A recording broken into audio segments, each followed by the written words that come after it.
A lone figure, masked and cloaked in all black, stands before 1,000 soldiers. It is the infamous Elk Kinesis. Surely he wouldn't dare to stand against an army of this size, right? Before they could give them a chance, the army shot a volley of arrows toward Elk. But to their surprise, their arrows never landed and were suspended in midair before flying back to them. Many soldiers from the front line were struck dead, so they decided to go all out with their offense, you know? The typical conquer and overpower technique for complete domination. Or at least that's what they hoped until they felt tremors all around. The soldiers were shocked, literally, and that's when they saw a giant boulder floating, which immediately came crashing down, taking out numerous soldiers. Looking at the havoc before their very eyes, some of the soldiers could only stand frozen in their tracks, commenting they couldn't believe this was the weakest skill in history, telekinesis. But let's wind it back to the start. In their world, the gods bless children as soon as they turn 10 with special powers. These blessings help improve people's lives, contributing to a better society. But as time passed, these blessings became the basis for social standings and professions. 10-year-old Elk Kinesis had just put his full focus on making an apple move, only for the item to give him a little wiggle. Well, right now it may be the weakest skill in the world yet. Despite giving his maximum effort with minimum results, the Kinesis family maid Emma cheered Elk on. Like him, she's also blessed by the gods, but her skill is not fighting, it's sewing. Back to Elk. Poor boy's downtrodden at how useless his skill is, hanging his head low because of how far behind he is. He felt hopeless, knowing that people's worth is tied to their skills nowadays, and for the son of a duke struggling with such an ability, the future doesn't look too bright for him. Emma clutched Elk's hand in both of hers, reminding the young lord of the promise he made with his late mother. No matter what skill we receive, we'll do our best. The late Rose Kinesis kept telling his son those words, which Emma is now echoing. Plus, the young maid also vowed to stay and cheer on Elk's side no matter what. It would have been a touching moment if they hadn't heard mocking laughter from the back. It was Elk's younger siblings, Roshuo and Sarissa. Unlike Elk, the two were gifted with powerful skills. Roshuo has the Swordmaster skill, while Sarissa has Magic Saint.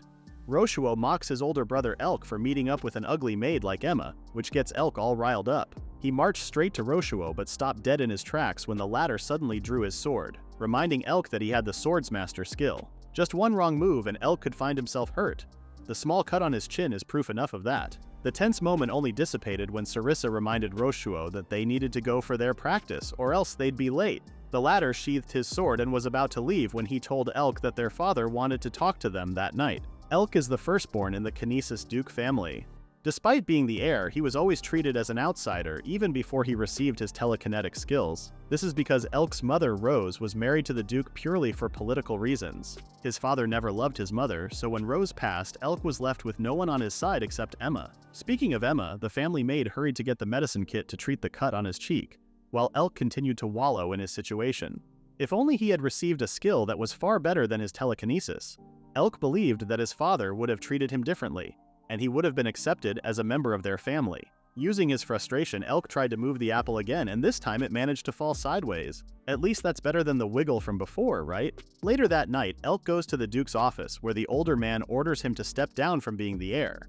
Furthermore, the Duke told him that he's being stripped from the candidates list for the next Duke. Elk was dumbstruck. Shouldn't they follow the tradition of the firstborn as the heir? That's when his father pointed out that it's only applicable if the heir possesses a skill worthy of him being a Duke. For the Kinesis Patriarch, Elk's telekinesis power is worthless, which makes him unworthy as the heir. However, the Duke did say that he'll give Elk a chance purely because of Elk's mother. If he fights against Roshuo and wins, only then will he realize Elk is the heir to the Kinesis family, but if he fails, then he must hand over his title to Roshuo. Before Elk could reply, Roshuo spoke up and challenged his brother to a duel, hell-bent on taking the heir title. Sarissa jabs at her eldest brother, saying Elk could just drop it if he feels scared. Their father shushes them and asks Elk what his decision is. For a moment, what Emma said flashed in his mind. So Elk told Roshuo that he accepted his duel. The next thing we know, both Kinesis sons are getting ready to duel each other. They were both handed a practice sword, with Roshuo calmly inspecting his weapon and Elk already on his guard. In his mind, Elk thinks his younger brother may not have used his Swordmaster skill yet. If that's the case, there's still a chance he could win. The two stood face to face before the mediator shouted, "Begin!" Elk chose to go on the offensive and charged straight to Roshuo, but the latter disarmed him in a split second. Elk stood frozen in his tracks. He couldn't believe he lost that easily, especially since their sword skills weren't that far apart not too long ago. He was about to fetch another sword when suddenly his feet wouldn't cooperate. Elk fell face flat, wondering if this was the work of Sarissa's skill. What's even worse is that he couldn't even speak up, just as Roshuo used this chance to take him down. Unlike the practice sword from before, Roshuo's sword is sharpened, like the real thing, as he told his older brother that he'll show Elk mercy by taking him out peacefully. Elk could only stare back, unable to speak, as he wondered why none of his family members were stopping this. Just before Roshuo's blade struck, a haunting thought popped up in Elk's mind. Did they plan to kill him from the start? There was blood, and then there was pitch darkness. When Elk opened his eyes, he found himself in the middle of a vast flower field. He checked his body and noticed that the wound was gone before flopping back to the ground. So just like that, huh? He wondered if he really died, smiling bitterly, thinking if this was all part of their plan. Did they really hate his guts that much? The poor kid just wanted to belong. Elk apologized to his mother and Emma aloud, so caught up in his own drama that he failed to notice another presence there. Suddenly, a foreign voice chimed in, asking if Emma was his girlfriend. Wordlessly, Elk sat up and saw a Hatsune Miku variant with wings smiling down on him. Who in the— a person with wings? This strange lady floated and was happy to see Elk's reflexes were working as they should. The floating lady finally introduced herself as the goddess Pipina, acting all cute and lolly, asking if Elk knew who she was. Our MC stood frozen there, scared to say something that may cause him to die a second time that day. But really, this is Pipina? She was the very goddess said to have created their world, but looking at her right now, she's a far cry from how she was depicted in their sculptures and picture books, not to mention her bubbly energy. Back to the issue. Pipina explains that Elk's lucky enough to be where they are right now, which is the world between life and death. Furthermore, this phenomenon happens once every few thousand years, which is why Pipina took it upon herself to grace him with her presence. This shining, shimmering, splendid person is actually a goddess? Pipina continues to strike a pose, thinking Elk is starstruck by her appearance.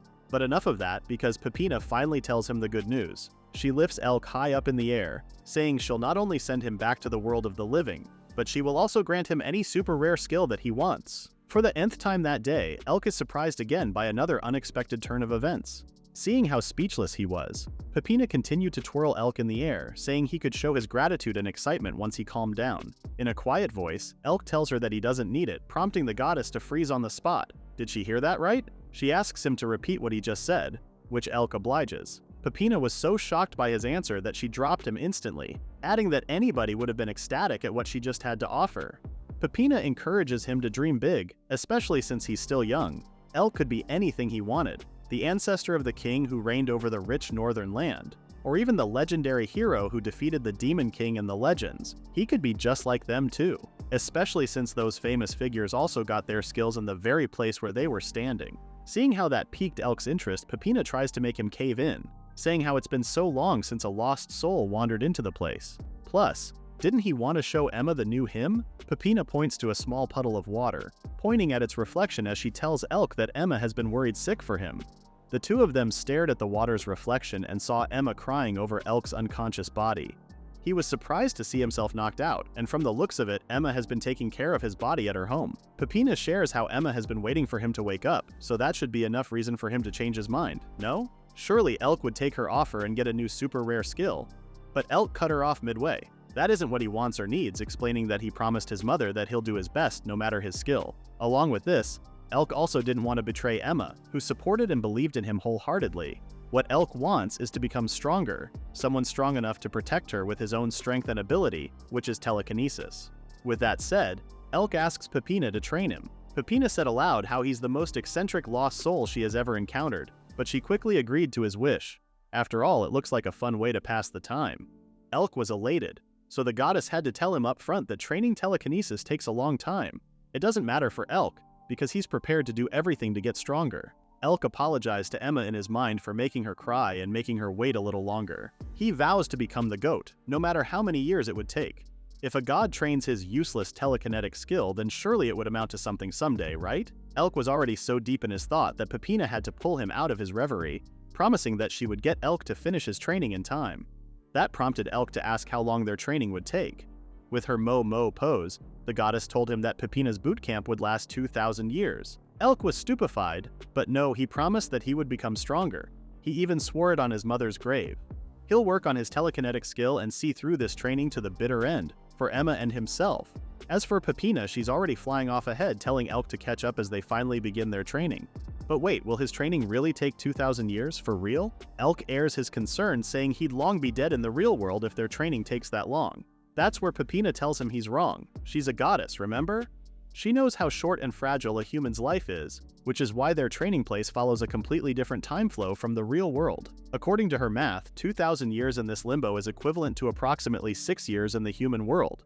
Well, if time's not an issue, then what about Elk's body? The kid's concern is that it will start to decompose by then, but Pipina assured him that his real body is alive and will continue to grow as long as his soul is there with her. Besides, it's much better for Elk's body since Emma's the one taking care of it in the real world. Suddenly, Pipina turned serious, asking Elk if he got scared upon hearing all that. After all, training for 2,000 years, even for the noble sake of getting stronger, can be too much to handle, right? Pipina offers him again a chance to acquire a super rare skill and return to the real world, but Elk cuts her off again, a little too loudly at that. Thus, Elk's training begins. Pipina kicks it off with the basics of telekinesis, explaining that moving things with your mind is dependent on the skill holder's ability. As an example, she points to a big rock not far from where they're standing. With a swish of her finger, Pipina lifts it, revealing a giant boulder that contests the size of the iceberg in Titanic. She smiles at Elk, saying he could do this easily. At that, Elk contests, asking if she could just teach him the basics one at a time. And Pipina exactly did just that. From lectures to practicals, the goddess went hard at teaching him. It's no secret that Elk struggled a lot, to the point that the goddess had to comment on how weak he is. This is where she told him that even physical strength is a must when training his telekinesis. For that reason, she prepared a special guest for him. She summoned a merry band of demons from another world. Suddenly, Pipina's already in referee mode. For her, this is all about learning on the job, so after shouting a few pointers, she had those monsters chase after Elk. But the goddess didn't solely rely on this tactic. She also sparred with Elk and had him do rigorous strength training, on top of summoning the demons to fight Elk. Call it desperation or awakening, but soon enough, Elk managed to lift a rock large enough to bonk the demon in the end. Pipina beamed, happy that their training was starting to bear fruit. Just like that, time passed, and before we knew it, Elk was all grown up and could even lift a boulder twice the width of the one Pipina lifted back then. She takes pride in knowing her student could do this much even without chanting. With that, she conjures her sword and lunges toward Elk as she happily expresses how much she has seen his growth. Thankfully, Elk managed to avoid it in time, drawing his sword so they could start sparring accordingly. While doing so, she asks what the name of his little brother was. Was it Pasmo? Elk answered that it's Roshuo. From what Pipina remembers, this little brother of his is the one with the swordmaster skill, right? As she said so, she immediately disarmed Elk and had him at checkmate. The goddess leans closer, saying Elk would win against this Roshuo since she personally trained him, right? It sounds more like a threat than encouragement if she said it like that. Without looking back, Elk summons his sword back to his hand and easily disarms Pipina before she could even realize what happened. Elk tells her then that he'll definitely win against Roshuo, eyes full of determination as he says so. Pipina smiled and suggested going for another round. After their sparring session, it was finally time for Elk to go back to the real world. Pipina tried to stop him, asking if he wanted to stay for another 1,000 years since she had grown attached to him, but Elk refused. Seeing her act like this just made him tease her, as if Pipina would be lonely without him. She gave him a soft smile, admitting that she did have fun training him for the past 2,000 years, thanking him as she said so. Elk, on the other hand, didn't have fun at all. Pipina could only tease him, saying he won't get popular with a mouth like that. But then again, Pipina remembered that he had Emma waiting back for him. It's only right that Elk showed Emma the results of his training as the strongest telekinesis user. She ushered Elk, explaining quickly that everything he experienced and learned in this limbo would carry over to the next world. Though it may hurt a bit, Elk turns, confused at this sudden surge of information, when suddenly Pipina gives him a back hug. She assured him that he wouldn't lose to anyone with his current power and that even the gods guaranteed it. Just then, Pipina kissed him on the cheek, smiling cheerfully as she pushed him back to the real world, while Elk could only call out her name. Back in the real world, a grown-up Emma returns to her home, all sullen. Elk, on the other hand, finally wakes up with a couple of body pains. He inspects his body, wondering if he really came back. Speaking of, he's about 16 years old right now, right?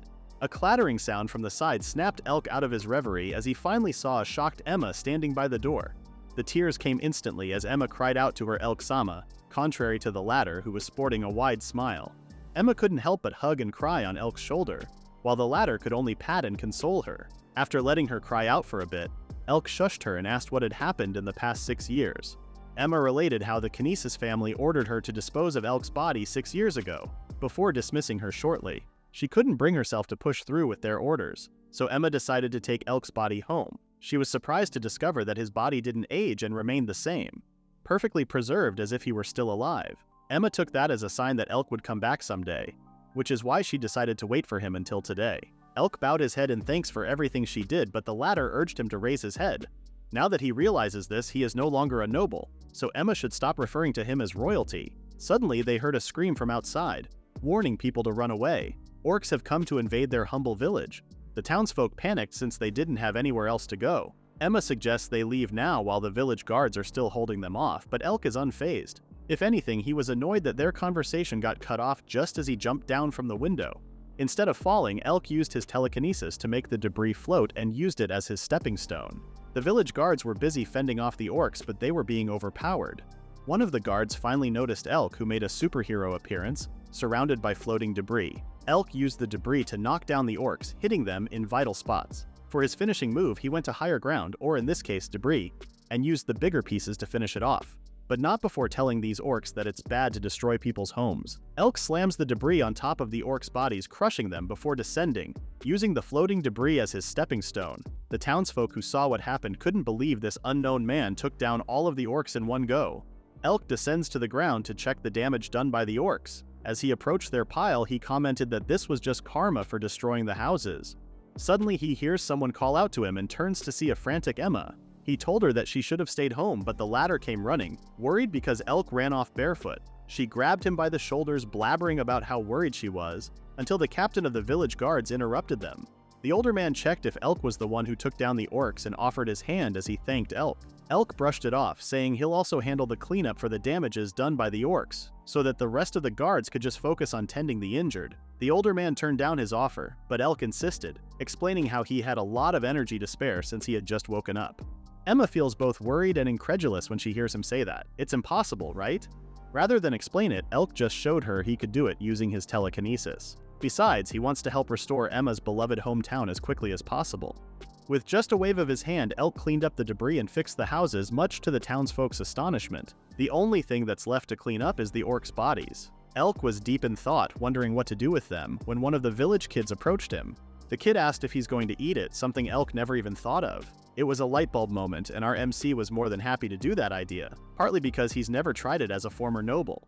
With that, he told the kids that they should call their parents so they can all eat it together. Later that night, Emma's little village had a feast, thanks to the orc meat that Elk shared with everybody. While everybody else was having fun, Elk made sure to get a bowl for himself and Emma before finding her, so they could eat together. As she was about to take it from his hand, he drew back, telling Emma she should drop calling him Elk-sama. Poor Emma had a hard time doing so, but in the end, the best she could do was call him Elk-san. He could deal with that, they'll just work on dropping the honorifics later. So now, the two finally ate their share. And no sooner had Elk tasted the food than his eyes widened in shock. This orc meat is delicious. Elk happily eats his meal while Emma stares at him, also happy that Elk managed to assimilate into the village so quickly. What's more, the villagers have also started calling him a very powerful skill user, something Elk himself is also proud of. How could he not, after fighting God knows how many demons in the last 2,000 years? Thank goodness his efforts paid off. Just then, Emma turns to him in all seriousness and asks if he wants to live with her in her residence. The seriousness of it all made it sound like she's asking him to be her husband, which made Elk blush a little. Emma also realized that, so she tried to rephrase it. For the last 6 years, she has been watching over his motionless body, which stirred something inside of her.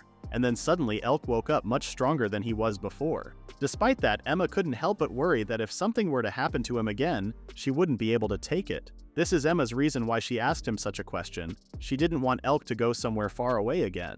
Elk hung his head low. As happy as he was with Emma's invitation, he had to turn it down because there was something he needed to do. Upon hearing him say that, surely Elk didn't mean to do that, right? Return to the Kinesis family? She told him that he was already removed from their family records, but that's not what Elk wanted to do.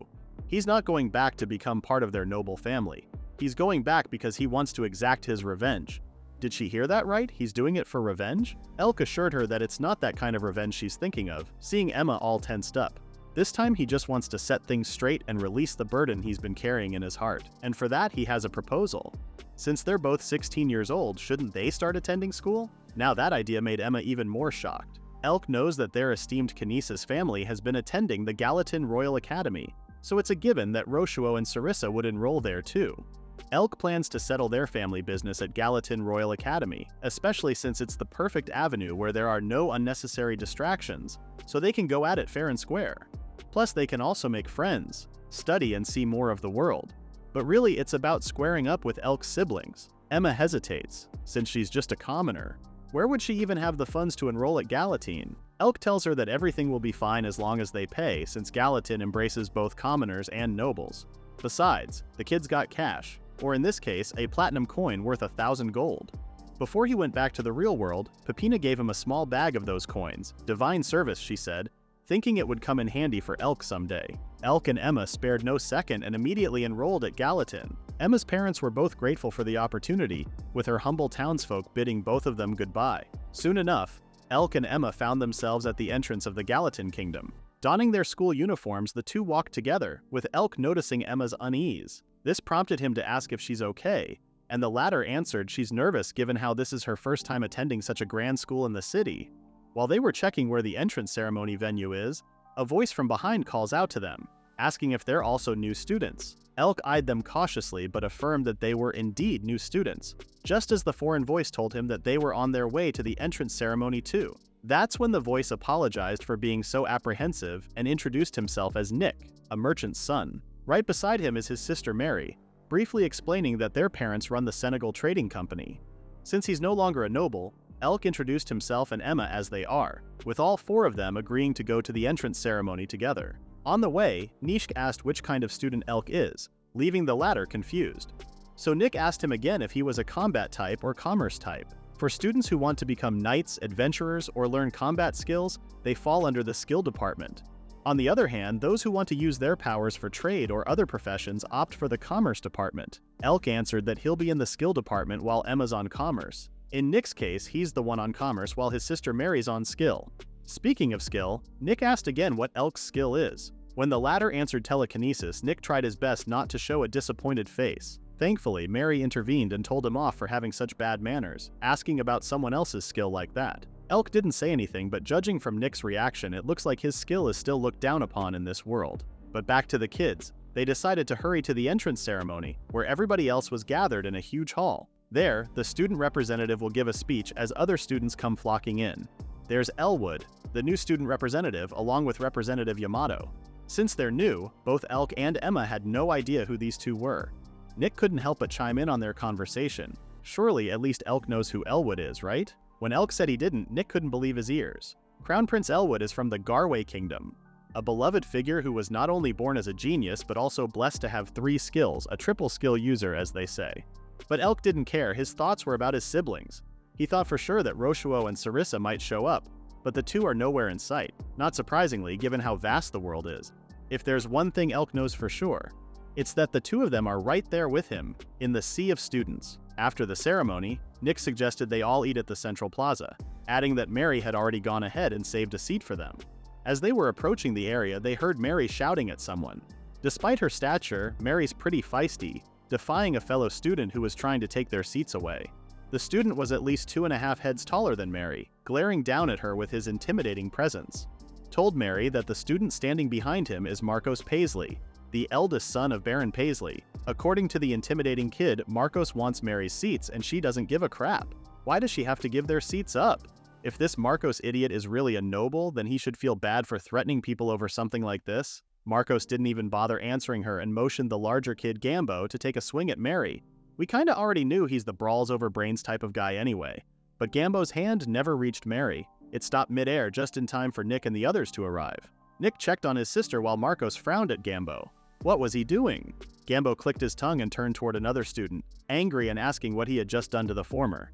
What skill is this? Elk simply answered telekinesis, and of course Marcos had to comment that it was a pretty useless skill. He questioned how Elk got into Galatine with that kind of skill, to which the latter said that he is indeed enrolled. By now, Gambo's starting to get pissed since he still wasn't freed from Elk's skill. Elk finally obliged, but he only released Gambo's arm with the latter elbowing Marcos square in the face. Man down! Marcos collapsed to the ground with a bleeding nose while Gambo could only apologize profusely. But Gambo forgot about his bleeding nose for a minute when Elk asked if he still wanted to go, exuding 1,000 aura points at that. Seeing that look in his eyes, Marcos retreated with Gambo assisting him. Nick asked what Elk did to them, but the latter only turned and happily said they should eat. After eating, each of them heads to their respective class. Elk is part of Year 1 Class F in the skill department, under the tutelage of Shakariki, but he was pretty chill. instructing his students to introduce themselves along with their skills and where they came from. The students could already tell that their sensei is a whatever type of person due to his carelessness. The first to introduce herself was Representative Shakiba Yado, followed by Gambo. As it turns out, Gambo came from the Log Kingdom and dreams of becoming a knight for their country. Then it was Elk's turn. He told the class that he's from the Deo Kingdom and his skill is telekinesis. As soon as he said this, Gambo was the first to react, mockingly at that. Elk reiterated that his skill is telekinesis, saying that he doesn't think his skill is useless, unlike what the majority of the country believes. Gambo continues to jab at his skill, looking down on Elk, saying he's a weakling who can only move objects. From Gambo's perspective, such skill can never match a real combat skill. That's when Shakariki intervened, suggesting Gambo should fight Elk if he really believes that. The older man consented, saying he would allow the practice match since it would be a good experience. Besides, a martial arts tournament is coming up soon, which will determine the top students. Furthermore, Shakariki also noticed that the two seemed to have some unresolved tension between them. So just like that, Elk and Gambo went to the Academy training grounds, which is a real 0 to 100 real quick moment. On his side, Shakariki never even thought he'd host a mock battle on the first day, yet here they are. Gambo's in his battle costume while Elk's in, well, his school uniform. Before everything else, their teacher asked if both boys were ready to go, and when they said they were, Shakariki signaled the start of their mock battle. The tension was already palpable in the air, and when their class sensei yelled, "Start!" both boys were quick on their feet, already getting into a fighting stance. Elk immediately used his telekinesis, destroying the floor and using the debris for his offense, while Gambo remained standing, hunched into a position. Elk used this opportunity to smash all of the debris at once at his opponent, much to their classmates' shock. He remained on guard, waiting for the dust to settle, when suddenly, he felt a presence from behind. Lo and behold, Gambo used his steelification skill, turning his whole body into what else? Just as he was about to land a punch, Gambo tells him that his skill is already at level 19, which allows him to fully transform his whole body. As a result, he has never suffered a wound in his life. Unfortunately for him, Gambo's punch didn't connect, since Elk pulled the Matrix move on him, evading the punch by leaning far back and using his telekinesis to support his body. Since the debris didn't work, Elk sent Gambo's body flying, smashing it everywhere before letting him hit the ground. Thanks to his skill, Gambo is unscathed, so Elk used his telekinesis again to make his opponent levitate. Gambo was about to tell him that it's not going to work when suddenly he got lifted high in the air, where Elk started spinning him a la Twister. Gambo's pretty tough though, telling the former that it won't work no matter how much Elk tries, and that's where he was wrong. Elk amped the speed, spinning Gambo like a Beyblade as he waited for his opponent to collapse. He may be made out of steel on the outside, but he's pretty sure Gambo is still human on the inside. And true enough, the latter was KO'd shortly. Elk lowered Gambo's unconscious body, then suddenly smashed it to the ground. Shakariki-sensei checked the ladder and suggested they take Gambo to the infirmary, commenting on how he already knew the mock battle's outcome based on that speed alone. Elk was already walking off the stage as their teacher was about to announce his win when he stopped mid-track. Shocked to see an unexpected development, Gambo stood up like a zombie, mumbling about how he would become a knight of the kingdom, obviously still knocked out from the fight. And here's what we need to know about Gambo. His place of origin, the Log Kingdom, is boring in every sense of the word. All the citizens do is work and mine mineral resources to sell to other nations, leaving people with two options: become a miner or a vagrant. The only silver lining in their dull kingdom is Gambo's father. His old man was just a commoner who became a knight, which was his biggest treasure. Even though he didn't know how his father became a knight, Gambo took pride in that, boasting about this to anyone and every one of the kids in town. That's until one of the other kids pointed out that a knight is just a king's servant. Little Gambo took that as an insult, getting into fights because he was ready to square up for his old man. When he turned 10 and his skill manifested, Gambo felt happiness unlike he had ever felt before. Now he could really follow in his father's footsteps. Or so he thought. As it turns out, becoming a knight is next to impossible in the impoverished Log Kingdom. Despite his resilience and strength, those skills were not needed since the kingdom didn't need nobles. They needed more workers. Desperate to make his dream come true, Gambo went on his knees and pleaded with his old man to consent to him going to the Gallatin Kingdom. Gambo's old man was much kinder than he looked, putting his calloused hands on his son's shoulder, permitting him to go to Gallatin Kingdom. Looking at his father like this, with worn-out hands and missing an eye, Gambo finally realized just how much his old man sacrificed for their kingdom. Bent on living up to his father's expectations, Gambo did everything he could as he entered Gallatin Academy, even acting like the noble's servant, fully knowing how trashy they were. He did all the dirty work on their behalf, hurting people even if he didn't want to, just so he could become a knight. Back to the present, Gambo's still unconscious but standing up, only fueled by his fighting spirit and desire to achieve his dream. Looking at him like this, Elk couldn't believe his opponent could still activate his skill through sheer willpower alone. It's just not possible. Elk knows that the only thing that kept Gambo standing is his strong desire to become a knight. Instead of walking away, he walked back to Gambo, alerting their sensei to what he was about to do.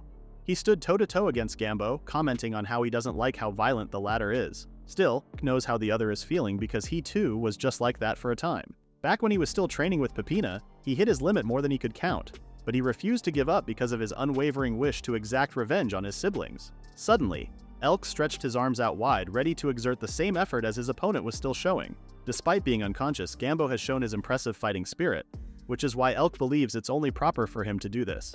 Knock out his opponent with one final attack, using one of the pieces of debris. The impact was so powerful that it cracked the walls and floor of the whole training area. While most of his classmates were already over their fight, Yato found their mock battle entertaining. While clutching her katana Rokuten Mau, she mused that it had been a while since she had found an opponent worth fighting. Later that day, news had already spread like wildfire of the mock battle conducted during Shakuriki Sensei's class. One of the faculty members went directly to the source, asking Shakuriki how the battle went. The older man comments on how one of the students is just a mere commoner with a skill powerful enough to destroy the training hall, while the other student, despite being knocked out, managed to activate his skill through sheer power alone. What's even more surprising is that they're just first-year students. From the looks of it, Shakuriki comments that this year's student lineup wouldn't let them get bored. The next day, rain poured heavily on the academy grounds, causing every student to crowd at the cafeteria during their lunch break. Elk met up with Emma, Nick, and Mary and saw a vacant table where they could eat together. Elk only noticed Gambo sitting across from him just as he set his tray down. Our MC greeted him like usual, just like an old pal, which prompted a hostile reaction from Gambo. But Elk wasn't fazed. In fact, Emma and the others even joined him at the table, earning a more aggressive reaction from Gambo. That does it. Gambo slams his hands on the table, saying the table is reserved for Marcos. He was about to pop off on Elk and the other when he spotted Marcos approaching their table. Of course, Gambo was quick to call over the latter when he finally saw Marcos's new muscle, and Marcos completely ignored him. Gambo overheard the new guy asking Marcos who Gambo was, but the nobleman refused to acknowledge Gambo. He claims he doesn't know such a pathetic loser who got beaten by some commoner's telekinesis, despite bullying other students. As the final nail in the coffin, Marcos said aloud that if he were in Gambo's shoes, then he'd just drop out of the academy on his own accord for being such a disgrace. With that, Marcos walked away with the new guy, just as every student in the cafeteria started to cast frowning glances on Gambo. Elk was about to say something when Gambo grabbed him by the collar, warning the former that if he was about to say something sappy or comforting to him, then he'd better zip it. That's when another voice from the crowd told Gambo to get lost, catching him off guard. Suddenly, another voice joined in, telling Elk to just beat Gambo again. That's when more students jumped in, coaxing Elk to beat him up as the chorus of angry students grew louder. Many of them were coaxing Elk to beat Gambo up, hurling insults at how the latter could never be a knight. Before long, the entire cafeteria was chanting for Elk to teach Gambo a lesson. Emma and the others tried to defuse the situation to no avail, the instigation getting louder and louder until Elk shut them up. Using his telekinesis, he made the students cover the next person's mouth with their hands, finally getting the whole place to get quiet. Dumbstruck as they were, Elk told everyone that he couldn't stand listening to them hyping him to fight Gambo. If they're so hell-bent on telling him what to do, then they should be the ones to challenge Gambo directly. He told everyone that right now, the conversation is between him and Gambo. With that said, Elk told them that he'd like it better if everyone else kept their mouths shut, exhibiting another 1,000 aura points as he said so. Scared of what Elk can do, every other student, save for the 5 of them, remained in the cafeteria. Just when they finally had the place to themselves, Gambo released his hold on Elk's collar and started to walk away. But Elk didn't want to let him off easily, asking the other what he wanted to say before. Without turning back, Gambo continued walking and told Elk he had nothing to say to him. With the 4 of them left, Elk stood up and told them there was something he needed to do. Nick calls out to him saying he hasn't even eaten yet, but Elk is already walking away. Emma looked at his retreating back, remembering what the latter said before about him exacting revenge. When she first heard that, Emma couldn't help but be worried, seeing the look on Elk's face back then. She even got more worried, thinking Elk, the kindest person she knew, may change for the worse once he enters Gallatin Academy. However, seeing how worried he is over Gambo relieved her a bit. Speaking of Gambo, the man's already acting like he's in an R&B music video, soaked and sulking under the pouring rain. He couldn't get what Marco said to him earlier, wallowing in self-pity and mocking his dream of becoming a knight. He asks Elk if he thinks he's also pathetic. the latter standing wordlessly in front of him, instead of answering his question.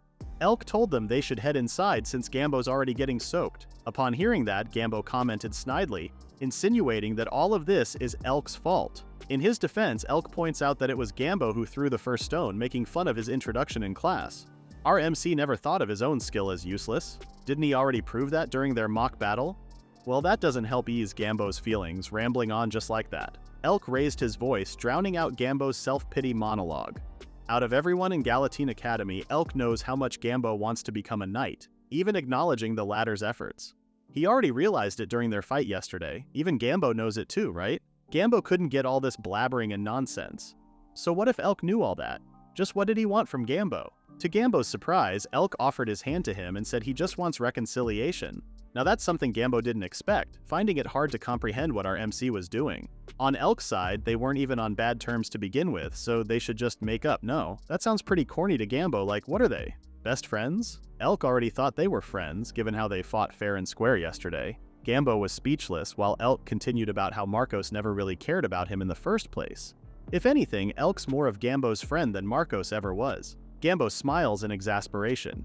He can't win over this guy, so he decides to take Elk's hand while also admitting he was wrong about making fun of telekinesis. As Elk pulled his friend up, Gambo told him that he won't go easy on him next time, which is fine by our MC. As soon as the two made up, the rain stopped and the sun shone again, showcasing to us the power of friendship. A little later, while the two were drying themselves, Elk noticed a funny-looking poster on the wall. It's about the Skill Martial Arts Tournament, encouraging students to take part in solo matches, three-person teams, or flag battles. Elk is more concerned about the poster's flashy design, to which Gambo said that it's one of the Academy's top 3 biggest events of the year. The solo matches are geared for freshmen, which is no problem for Elk. His concern is the three-person team battle. Gambo said they need to find one more person before the deadline, but all Elk could think about was how the latter already considers him as his teammate. Just then, 2 students walked past them, a girl and a boy. As they passed, the girl asked the other boy, who turned out to be her older brother, what he thought about the academy. The latter answered that it's so-so, full of nobodies. It's as if time slowed as Elk turned his attention to the two. It's Roshuo and Sarissa, albeit older than he remembered them.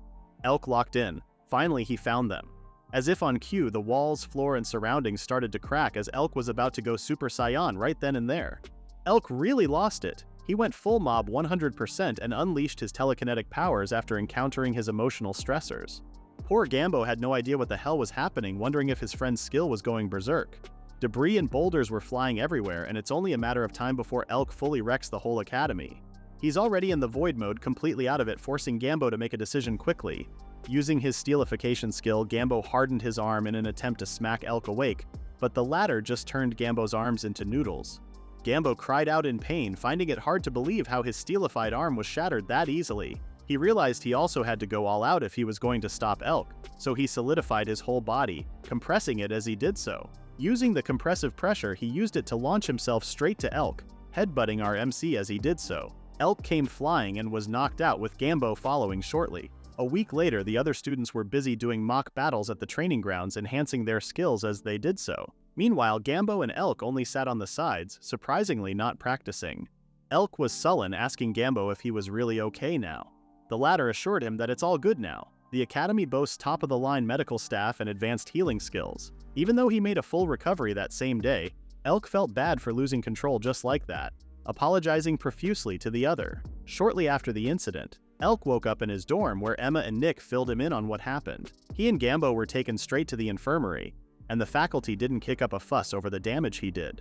The academy had already seen their fair share of skill rampages, so they didn't press on about what happened.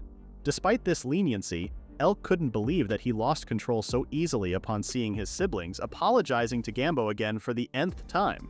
Instead of apologizing, Gambo corrected him and said Elk should say thank you instead. Isn't that what friends say to each other? Anyway, it's all in the past. If anything, Gambo said they should be more focused on finding a teammate for the martial arts tournament. That somewhat lifted Elk's spirit as both of them went to work to find their third team member. The Combat Skill Department's Skill Martial Arts Tournament is held 3 times a year. There are new student matches, inter-year matches, and end-of-year matches. On the other hand, the Commerce Skill Department has the Skill Arts Festival. It's an event where the students open mock shops, showcasing their skill-based products to nobles and other famous merchants. Nick explains these 2 major events to Elk, highlighting how they affect their grades. However, there are deadlines for entry, so if they want to enter the team matches, both of them need to find their third-party member. Elk tried asking Representative Yato, but she flat out refused, bearing no interest in team matches. Mary was a no-go too, saying team battles are tiresome. So Elk and Gambo had to meet again to think of a better game plan, seeing how both the people they had in mind rejected their offer. While the two of them were mulling over what to do next, a random student called out to them to watch out since a wrecking ball was coming their way. Before that random student couldn't even finish his sentence, Elk and Gambo stopped it with their own respective skills. Elk stopping it mid-air using his telekinesis, and Gambo punching the ball with his fist. The random student's mouth hung open at what he just witnessed, but more importantly, just where did those two giant wrecking balls come from? Probably not Miley Cyrus, right? That's when he saw a student controlling the same wrecking ball not far from them. The girl was evidently tired, holding both giant wrecking balls suspended in the air. Some of the student watchers called out to her, saying she should just train somewhere else if she's practicing solo, while another one commented that she shouldn't throw those around so carelessly. Elk and Gambo thought differently. It seems that some of the students can't follow it with their own eyes. A match. As it turns out, Girl Wrecking Ball wasn't just swinging those giant orbs around carelessly. She was in the middle of a battle, and her opponent was too fast for her to catch up to. She grows irritated at how slippery her opponent is when she finally locks in and realizes the other is behind her. She swung those giant balls around, hoping she had finally gotten her, but the other student just maneuvered over the giant ball before kicking her in the shin. Wrecking Ball Girl's finally knocked out, so we could finally see her opponent now that she's standing still. This new girl told the other that it was a good match. Meanwhile, Elk and Gambo were busy assessing their fight. Elk's impressed, seeing how she was able to win with just minimal movement, a sentiment Gambo echoed. Suddenly, this girl was all giddy, hearing Gambo and Elk praise her like that. She already knows the two of them were first-year students as well, adding that she's fine from Class 1B. She was busy fangirling at how Elk and Gumbo managed to stop those wrecking balls earlier. She was already blabbering about how ripped Gambo is while also wondering what Elk's skill is. She doesn't see him carrying any weapons, so it must be a special type, right? Elk and Gambo walked away from her, completely weirded out by this girl as they planned to find their other team member on the other training grounds. Fine just laughed. Did they really think they could run from her? She quickly moves ahead, blocking the two as she explains her skill. Acceleration, which means nobody could ever catch up to her. Since she told Elk about her skill, it's only right that he did the same, right? As usual, Elk flat out told her that it's telekinesis. Like the others, Fine refused to believe it's telekinesis. There's just no way he could do all that with just that skill. Was Elk trying his best to conceal his skill? Elk says he's not, but the girl still refused to believe him. So in the end, Gambo had to chime in and vouch for his friend's credibility. Well, since Gambo said so, she quickly backtracked and believed Elk. This made her think of another suggestion. Why not just train with her instead? There was a pregnant pause as the boys exchanged looks before rejecting her suggestion. Besides, they didn't come there to train that day, but she was already way ahead of the conversation. Fine knows the two of them are looking for their team member, offering to join their team instead. Out of all the students present in the training hall right now, she's the fastest and strongest. With Gambo's muscle, she thinks their teamwork would benefit her too. Elk and Gambo made a quick assessment of her skills, with the former noting that her speed and power balance each other out. Before they could even decide, Fine welcomes herself onto their team, completely forgetting to ask what their names are.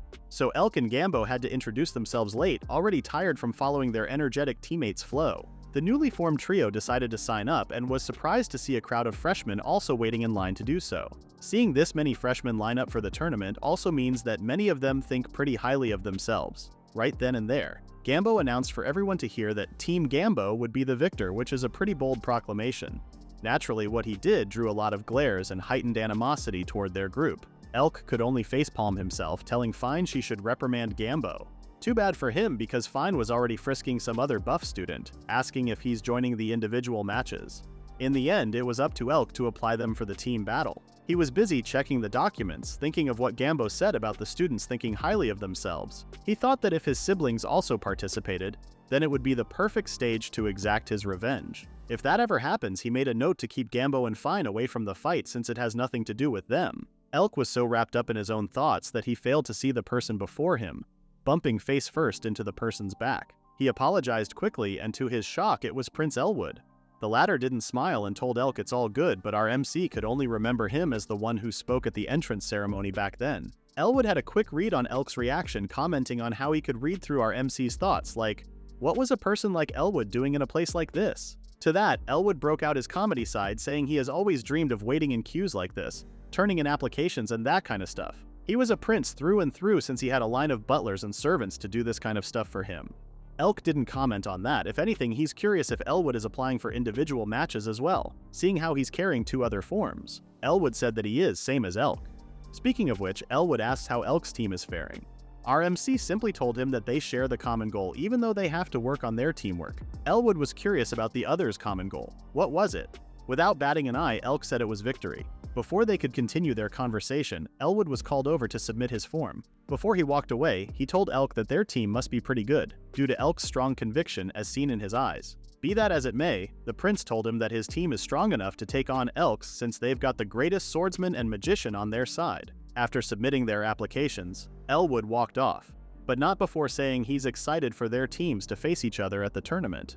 Elk only stared as the other guy walked away and waited for the others in one of the corners. That's when he locked eyes with Mary and her friends. Mary approached him, and the two asked if she was applying for the tournament too. She said she was, but only for the individual matches, carrying her sword with her. Even though she turned down the team matches, she's still excited to see how it will go. For now, what she wants to do is to see how far she'll go with her sword. She told Mary that she should drop it, catching the two in surprise. At least this time, Elk remembers who she was. Yato, on the other hand, was focused on Mary, confirming if the latter was a sword wielder. Mary affirmed just as Yato leaned close to her face and sniffed her. According to Yato, Mary doesn't smell like one. Now that got Mary all riled up, Yato continues, saying Mary doesn't smell like blood, asking if the latter has ever faced danger, let alone killed before. Before she could even reply, Yato says she'll die if she just swings a sword around for fun, and ultimately, that Mary should rescind her application. That was the last straw. Mary almost drew her sword, asking Yato if she wanted to have a taste of her sword. In her defense, Yato wasn't trying to rile her on purpose. Besides, if Mary was really serious about what she said, then she should have already reached for her sword earlier. Knowing the timing alone shows the difference in their skill, which made Mary almost lose it, until Elk stepped in between them. While staring directly at Yato, Elk tells Mary she shouldn't draw her sword carelessly, especially with many people watching. There was a pause before Mary did as Elk did. Now that she's calmer, she told Yato that they'll just find out during the tournament if Mary's sword is just for show.